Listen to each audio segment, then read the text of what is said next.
পিপি পিপি একটা নতুন একটা রেসিপি বানিয়ে দাও না। ঠিক আছে, বানিয়ে দিচ্ছি।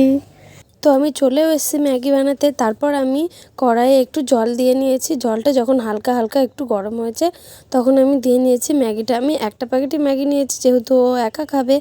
তো তারপর আমি ম্যাগিটাকে একটু খুন্তি দিয়ে ছাড়িয়ে ছাড়িয়ে দিয়েছি। তারপর আমি হালকা করেই ম্যাগিটাকে সিদ্ধ করে নিয়েছি। আমি বেশিটা সিদ্ধ করিনি, কারণ পরেও একটু সিদ্ধ হবে।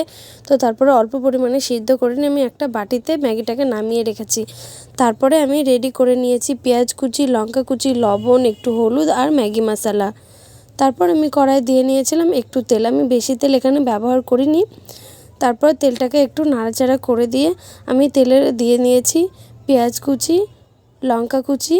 আমি লঙ্কাটা একটাই ব্যবহার করেছি, যেহেতু ও ছোটো, ও বেশি লঙ্কা খেতে পারবে না। তো তারপরে লঙ্কা আর পেঁয়াজটা দিয়ে নেওয়ার পরে আমি নাড়াচাড়া করে ভেজে নিয়েছি।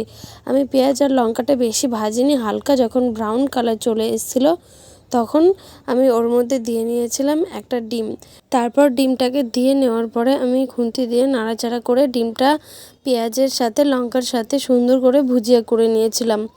আর আমি ডিমটা যখন হালকা ফুটে ফুটে উঠছিল তখন আমি বুঝতে পারলাম যে এটা ভুজিয়া হয়ে গেছে। তো সেই মুহূর্তে আমি ওর মধ্যে দিয়ে নিয়েছিলাম একটু লবণ, একটু হলুদ গুঁড়ো আর ম্যাগি মশলা। তারপরে নাড়াচাড়া করে নিয়ে আমি ওর ভেতরে দিয়ে নিয়েছিলাম আগের থেকে সিদ্ধ করে রাখা ম্যাগিটা দিয়ে নিয়ে আবার মিক্স করে নিয়েছি আমি সবগুলোর সাথে একসাথে। তো বেশিক্ষণ আমাকে আর ফোটানো লাগেনি, আমি অল্প কিছুটাই ফুটেছি। তো আমি যেহেতু ও খাবে ওর জন্য একটু হালকা জল জল রেখেছিলাম, মানে বেশি আমি শুকনোও করিনি আবার বেশি জলও রাখিনি, মিডিয়াম করেছি।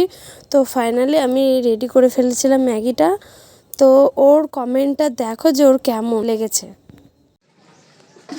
দারুণ হয়েছে baby, thanks, tata, bye bye.